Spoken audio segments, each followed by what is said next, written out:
Houston chiropractor, Dr. Gregory Johnston. We got Peyton back in here with us this afternoon, and Peyton has been coming here for what, about 3 months now? Longer than that. Longer than that, since June.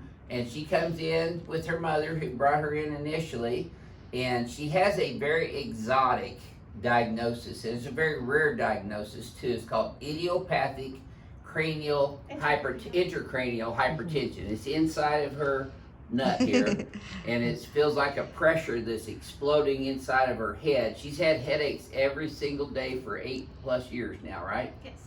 And she's also been in the hospital for months at a time with this. She's been seen by over 100 medical doctors. Is that accurate? Yes.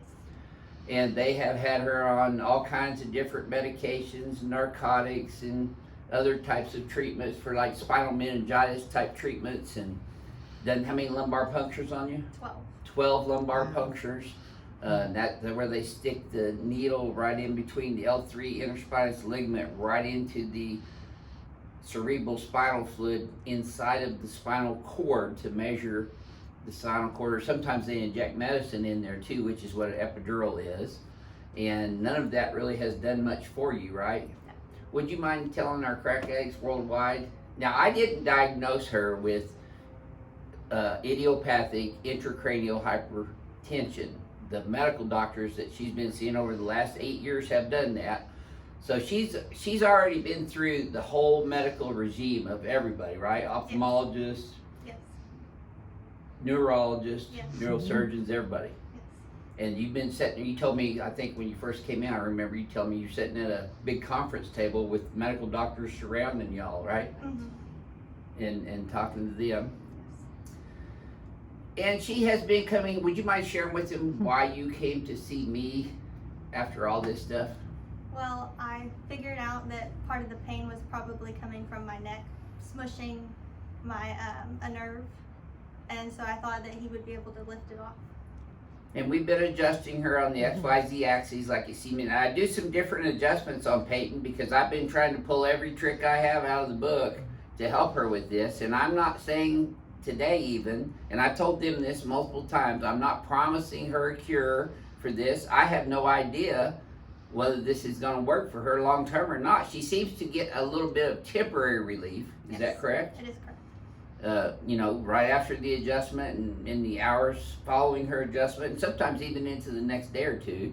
However, all of her stuff always comes back, right? Yes. And she's also had severe panic attacks with this and a hypersensitivity, anxiety type stress that she's had with this for how many years has that been going on? About 4 or 5 on that one. And she'd gone to the hospital with panic attacks before too, right? Yes. But you're not getting as many panic attacks now, are you? No. As you did before? No. So I'm going to show you what we're doing with Peyton. And again, I'm not a neurosurgeon or neurologist or a medical doctor diagnosing her with idiopathic intracranial hypertension. However, I am adjusting her spine and her subluxations, which can also affect neurophysiology. I'm not saying it's going to affect her neurophysiology the way that we want it to. I mean, if I could snap my fingers and make her well, I would do that. I try to be more like Jesus, but I'm not him. And I actually have referred Peyton and her mother to my mentor, Dr. Dan Murphy, who I'm willing to fly here from California to treat Peyton with this nasal balloon technique, which adjusts the cranial bones, including into the foramen magnum, which could alter some of the issues that she's having going on. I don't know that for sure either. He don't know that for sure either, but we're going to try to pull out every stop to help her. Anything that we can do to help her, we're going to do that. So let's go ahead and show them how we're going to adjust you today then, Peyton. I'm going to have you close your eyes and flex your head forward and backwards. And then the neutral. Well, I can tell you one thing, absolutely, her posture's improved. For sure. That's an absolute. So your head's still a little forward. You're still sleeping on your side though, aren't you, hon? Yes. Yeah, I knew. I could tell. I try not to. Yeah, I work you know on what it. try did though, I right? work on it. I always have to say that when somebody says try. You know what try did? My martial arts master beat that into me when I was in grade school. So every time I hear somebody say that, I say, well, you know what try did, right? No. All right, so do you prefer me starting you prone or with this? I liked the one you I did think last we time. did last time too. Yeah, I was a like really that good too. And I've been mixing things up with Peyton, doing different sequences of adjusting as well. Let's slide down just there we go. My main goal with adjusting her on the y-axis is to lift her occiput up a little bit and separate the occipital atlantal joints so that they reseat in a better biomechanical weight-bearing configuration, and hopefully get some of the pressure off of her medulla oblongata, which is the brain stem. That's what C1 surrounds. You and Renee get the last peg. Peyton, there you go. So on Peyton, make sure she keeps her teeth together. And now you notice I don't normally lift up, but on her I do. There we go. How far down did you feel that one, Peyton? All the way down. Okay, good. And looky there, she's still kicking. So on this one, I'm really contacting the atlas and adjusting that straight lateral plus a little rotation in there to line up her occiput C1, C2 conjunction. Motor units, basically. He's a little tight on that left side today, I noticed. Okay, let me help you up here. Here we go. Okay, then we're gonna come over here on you, tell me. Actually, I'm gonna lay you on your side first. Remember that one? Yes. This is a toggle recoil. I learned this at Palmer College of Chiropractic, and like I said, I'm pulling out all the stops for her. There we go. Good. Boy, you get the hang of this, aren't you?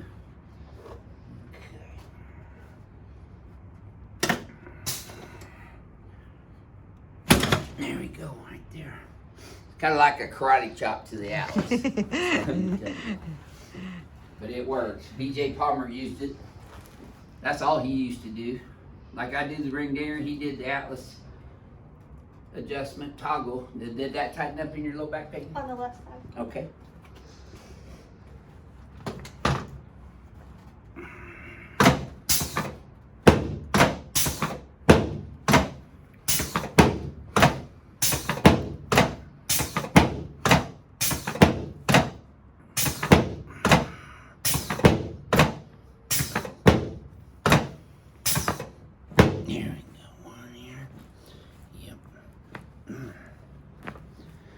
There you go. Keep breathing. I got one more. There you go. See if this one tightens up as much. Nope, good. Great. So on this P to A cervical adjustment too, it's a little different on this too. I'm contacting her occiput, and again I'm driving that straight inferior to superior just to separate her occiput from her atlas, releasing some pressure on her brain stem. C3 right here, which the C1 through C3 nerves go up into the cranium through the foramen magnum into the cranial nerve. So we're trying to affect a neurophysiological sequela in her brainstem to her cerebellum. Okay. As you can see, she's pretty adept at this now. Okay. Nope, I guess if I cock the piece, it work better, huh? All right. There we go, honey. Slide down this way. Yep. What's that? Black Jaguar, White Tiger. What's that? Foundation. Oh.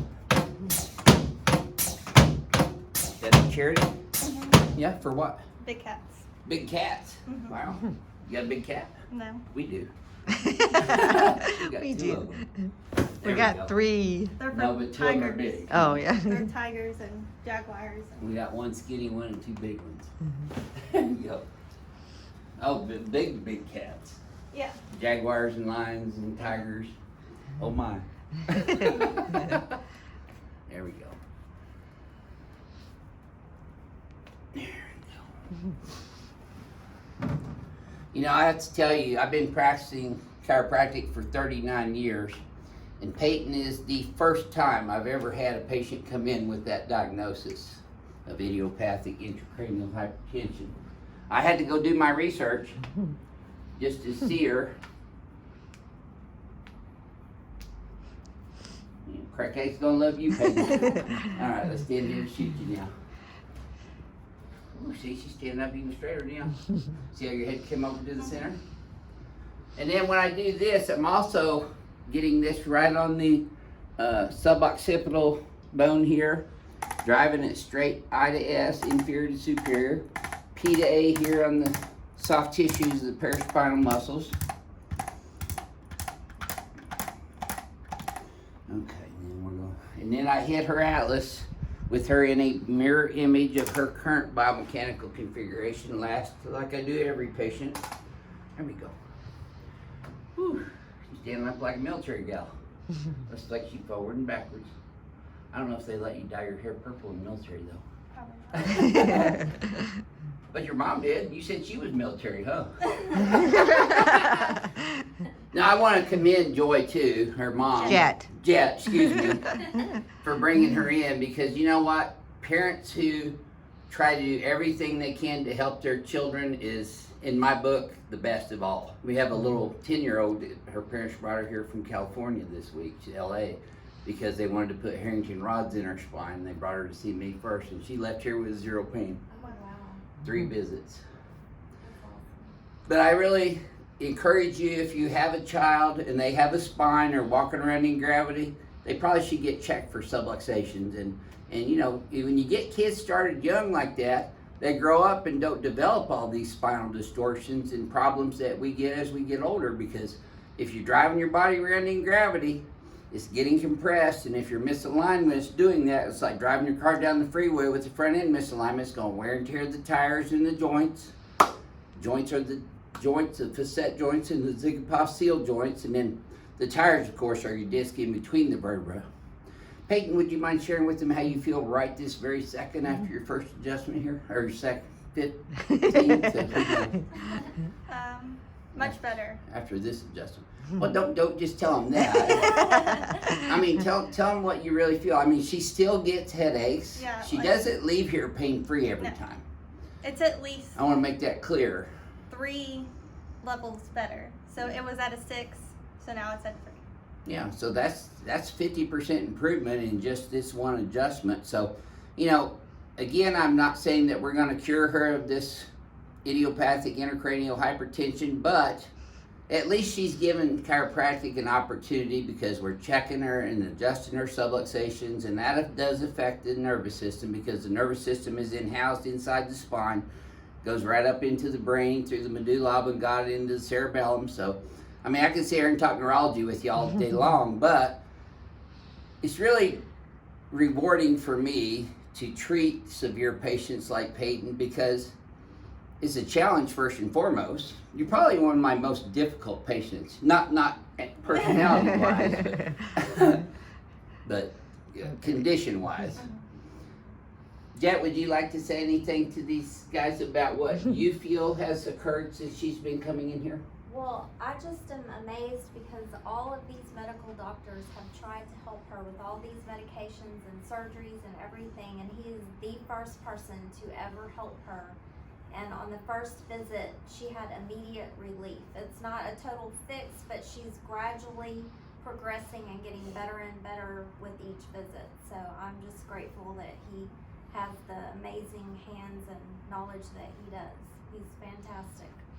Thank you for that. I'll take it. So this is your Houston chiropractor, Dr. Gregory Johnson, coming to you from Advanced Chiropractic Relief in Houston, Texas, with Peyton, and she's got idiopathic intracranial hypertension. So just look that up on Google Scholar.